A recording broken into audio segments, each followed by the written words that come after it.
Մարդու կամքը, կամք ստեղծող զգացմունքներ։ Մենք կքննարկենք մարդու վարքագծի հարցերը։ Ինչ է իրենից ներկայացնում մարդու կամքը, ինչ դեր է խաղում մարդու կյանքում և ընդհանրապես, ինչպես է այդ ամենը կազմակերպվում։ Իհարկե կամքի հետ միաժամանակ մեծ նշանակություն ունի ինտուիցիան։ Մարդը իրականում ունի երկու ոլորտ, որտեղ նա գործում է միաժամանակ, դա ինտելեկտուալ ոլորտն է և հոգևոր ոլորտն է, էմոցիոնալ։ Եթե կամքը կապ ունի ինտելեկտուալ ոլորտի հետ, ապա ինտուիցիան կապ ունի զգացմունքային ոլորտի հետ։ Երկուսն էլ մարդու համար շատ կարևոր են։ Սկսենք կամքից, որովհետև շատերը ընդհանրապես հստակ պատկերացում չունեն, թե ինչ է դա։ Պետք է ասել, որ կամքը ինտելեկտուալ գործընթաց է։ Դուք չպետք է զարմանաք, որ կամքի կենտրոնը մարդու մոտ ոչ թե ուղեղում է, այլ գտնվում է փորի մեջ։ Եվ ինտելեկտը նույնպես գտնվում է փորում, և շատերի համար դա կլինի մի տեսակ հայտնագործություն։ Այն, որ կամքը ինտելեկտուալ գործընթաց է, դա խոսում է այն մասին, որ արարիչը փաստացի ինտելեկտուալ ոլորտի կրողն է։ Դա նշանակում է, որ նա ձևավորում է մեր կյանքի մտահղացումը, նա ձևավորում է մեր կյանքի աշխարհայացքը և ամենակարևորը այն է, որ նա տալիս է մեզ կամք։ Տալիս է կամային ազդակներ, որոնք կարող են օգտագործվել ինչպես ստեղծագործական գործունեության մեջ, այնպես էլ մարդու վարքագծի մեջ։ Բայց եթե մենք չիմանայինք, որ կամքը կախված է նաև հոգու վիճակից, մենք սխալ պատկերացում կունենայինք, թե ինչ է կամքը։ Պարզվում է, որ հոգին էներգիա է տալիս կամքի դրսևորման համար։ Հարց է ծագում, ցանկացած էներգիա հարմար է կամքի դրսևորման համար։ Պարզվում է, որ ոչ։ Պարզվում է, որ բոլոր հուզական վիճակների մեջ, որոնք կարող են լինել մարդու մեջ,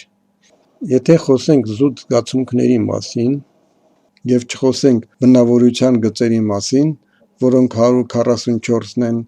դրանցից կեսը բնականաբար բացասական կամ կործանարար հույզերն են։ Պարզ է,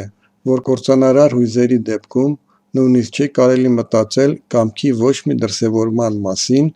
քանի որ տեղի կունենա ավերածություններ, իսկ կամքը ինքնին ստեղծագործ գործընթաց է։ Հետևաբար, կամքի օգտագործումը որպես ինչ-որ բան կործանելու,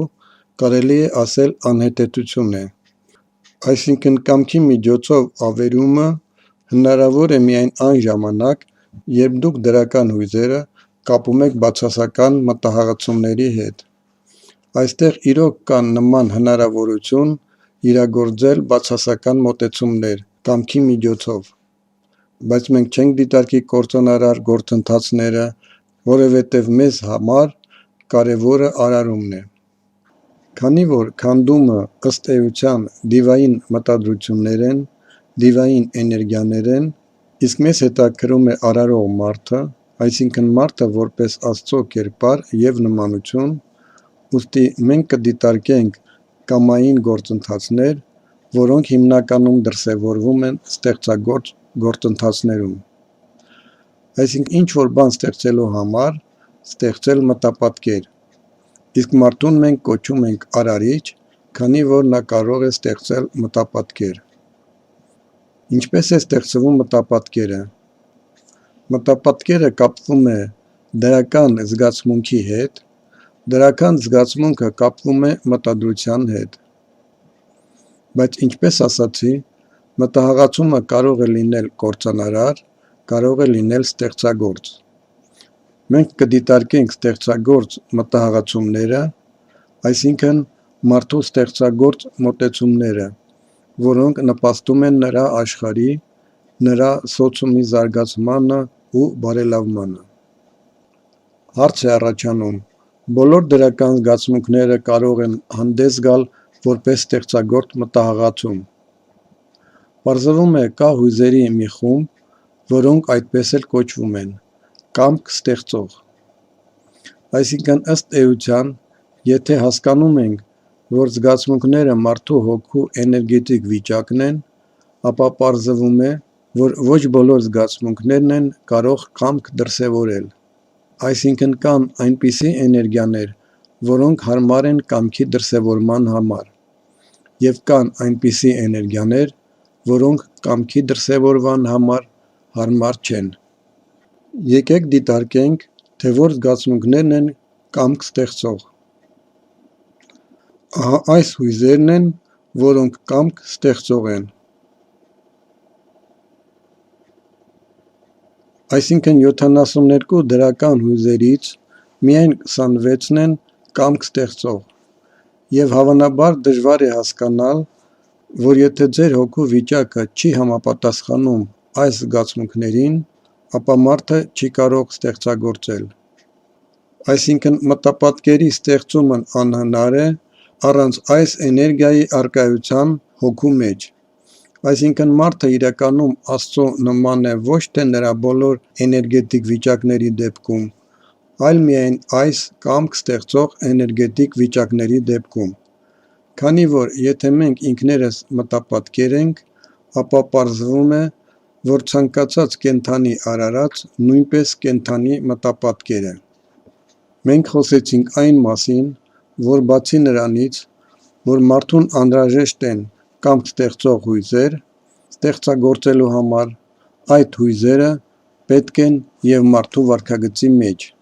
քանի որ մարդու վարքագիծը խաղում է նաև շատ կարևոր դեր մարդու ապրելակերպի վրա։ Այն ապրելակերպը, որը մենք վարում ենք, գրեթե կիսով չափ դևային է։ Այսինքն, եթե խոսենք որևէ ստեղծագործական մոտեցումի մասին, այստեղ իրականում շատ դժվար է։ Մարդու մոտ դրական հույզերը ստացվում են այնքան, որքան բացասականը, և եթե մենք դիտարկենք բնավորության գծերը, ապա այստեղ նույնպես նույն պատկերն է. 90 դրական հույզերից միայն մոտ 20-30-ն են կամք ստեղծող։ Այսինքն ըստ էության դա շատ ցածր էներգետիկ վիճակ է։ Մենք այդպես էլ ասում ենք, որ մենք ապրում ենք դժոխքում, քանի որ մարդկային հոգու ավերիչ վիճակները նույնպես մաքուր են, ինչպես ստեղծագործական դրական վիճակը։ Սա խոսում է այն մասին, որ առաջին հերթին, եթե մենք ուզում ենք փոխվել, եթե մենք ուզում ենք փոխել մեր կյանքը, եթե մենք ուզում ենք փոխել կյանքը ընդհանրապես, ըստ էության, մենք պետք է սկսենք փոխել մեր հոգու էներգետիկ կազմը, և այդ կազմը պետք է բաղկացած լինի բացառապես դրական բնույթի բնավորության հատկություններից։ Այսինքն բացասական գծերը ընդհանրապես չպետք է լինեն, քանի որ դա դևային հատկություններ են։ Դուք հավանաբար գիտեք, թե որքան կործանարար է բացասական հատկությունները դրսևորել։ Ինչպես է այն դուրս բերում մարդուն հավասարակշռության վիճակից, իսկ երբեմն ընդհանրապես քանդում է նրա կյանքը։ Բնավորության բացասական հատկությունները իրականում շատ տառապանք են բերում, ուստի պետք է հասկանալ, որ այս ամենը դժոխքի դրսևորում է, և պետք է բացառվի մարդու կյանքից։ Կարելի է ասել, որ կամք ստեղծող դրսևորումը դա էներգետիկ գործընթաց է։ Դա ոչ թե պարզապես, ասենք դուք որոշեցիք ինչ-որ բան անել, և ձեր ողջ էությունը լցված է էներգիայով և սեփական խնդիրը կատարելու ձգտումով։ Իրականում այստեղ դեր է խաղում կյանքի իրավիճակը։ Եթե մենք դիտարկենք կամք ստեղծող զգացմունքները, ապա պարզվում է, որ հենց նրանք են պատասխանատու այն բանի համար, թե ինչպես է գործում ֆիզիկական մարմինը։ Մարդու ֆիզիկական մարմնի բոլոր հիմնական օրգանները, ըստ էության, սնվում են որոշակի տեսակի էներգիայով։ Ընդ որում, այդ էներգիաները հենց կամք ստեղծող են։ Այդ էներգիաները, ըստ էության, պատասխանատու են մարդու նորմալ կյանքի համար։ Փաստորեն ստացվում է, որ մարդը կամք դրսևորելու համար նախ և առաջ պետք է որոշակի էներգետիկ հատկություններ ունենա։ Միայն թվարկված էներգիաների տեսակները, թվարկված հույզերի տեսակները, միայն նրանք են ապահովում մարդուն ստեղծագործական հնարավորություններ։ Նրանք նաև ապահովում են մարդու կենսունակությունը, քանի որ ամբողջ մարդկային էներգիան, ինչպես վարքի, այնպես էլ կամքի դրսևորման և պարզապես ֆիզիկական մարմնի գործունեության համար, դրանք բոլորն էլ հիմնված են հենց այդ կամք ստեղծող զգացմունքների վրա։ Այն բանից հետո, երբ մենք արդեն գիտենք, որ որոշակի էներգետիկ պայմաններ են անհրաժեշտ կամք դրսևորելու համար, այդ ժամանակ հարց է առաջանում. արդյոք մենք կարող ենք դրանք դրսևորել, թե չենք կարող, մեզ պետք է դա, թե պետք չէ։ Դա կախված է մարդու էներգետիկ վիճակից, և մենք գիտենք, որ կան առանց կամքի դրսևորման մարդկանց զանգված, ովքեր չեն կարող ոչինչ անել, քանի որ նրանք չունեն կամք։ Նրանք սկսում են դրսևորել բնավորության այնպիսի գծեր, ինչպիսին ծույլությունն է։ Մենք ուսումնասիրեցինք մարդկային ստեղծագործական էներգետիկ ապահովումը և կամքի դրսևորումը։ Այժմ կխոսենք հենց կամքի դրսևորման մասին։ Կամքի դրսևորումը մարդու որակն է, որը փաստացի կապված է նրա ինտելեկտուալ կարողությունների հետ։ Այստեղ մեծ դեր է խաղում ոչ միայն դաստիարակությունը, որը որոշում է մարդու էներգետիկ էությունը, այլ նաև կրթությունը։ Եթե մարդն ունի գիտելիքների շատ թույլ համակարգ, ապա նրան դժվար է ճիշտ կամք դրսևորել, քանի որ կյանքի կառուցվածքի ընկալումը և կյանքի գործող մեխանիզմների ընկալման հնարավորությունները նրա մոտ ցածր են։ Դրա համար այստեղ առաջանում է հետևյալ խնդիրը, թե որքան է մարդը կրթված և ապա կամքի դրսևորումը խոսում է այն մասին, թե ինչ որակի ստեղծագործական մոտեցումներ կլինի։ Այսինքն, որքանով են մարդու մտահղացումները դրական և ինչ հարաբերակցություն կա նրա մոտ դրական և բացասական մտահղացումների, այսինքն կործանարար և ստեղծարար մտահղացումները։ Այստեղ արդեն դեր է խաղում ինտելեկտը, այսինքն ինտելեկտը և նրա կրթական մակարդակը։ Հայտնի մանկավարժ Յան Կոմենսկին ասում էր, որ մարդուն ոչ մի դեպքում չի կարելի տալ կրթություն, եթե նա ճիշտ դաստիարակություն չի ստացել։ Եթե դաստիարակությունը վատն է,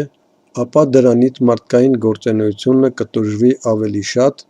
քան նույնիսկ սխալ կրթությունից։ Եթե մարդն ունի լավ կրթություն, բայց իրականում չունի բավարար հոգևոր հիմք, այսինքն հոգևոր աճ, ապա մենք տեսնում ենք հենց այն, ինչ մենք հանդիպում ենք կյանքում։ Այսինքն մարդը կարող է օգտագործել իր գիտելիքները սխալ ուղղությամբ։ Այսինքն մարդու մոտ մենք տեսնում ենք իրականում անբարոյական պատկեր։ Դրա համար էլ կամքի դրսևորումն այստեղ արդեն կործանարար բնույթ է կրում մարդու համար։ Եվ եթե նայենք, թե ինչ է կատարվում երկրի վրա, ապա մենք կտեսնենք, թե ինչպես է ոչնչացվում երկիրը, թե ինչպես է ոչնչացվում բնությունը, ինչքան տեսակներ են անհետանում ամեն օր։ Այդ ժամանակ մենք սկսում ենք հասկանալ, որ այն կամքը, որը դրսևորվում է, ըստ էության կրում է ոչ թե ստեղծագործ բնույթ, այլ կրում է կործանարար բնույթ։ Կրթության այն համակարգը, որը գոյություն ունի, այն ոլորտը, որի համար մարդը նախատեսված է, պարզվում է, որ քանդման ոլորտ է։ Եվ այստեղ կամք ստեղծող հույզերի ու բարի մտադրությունների քանակը մարդու մոտ բավարար չէ, որպեսզի հնարավոր լինի խոսել ստեղծարար կյանքի մասին։ Սա այն է, ինչ պետք էր ասել կամքի դրսևորման մասին։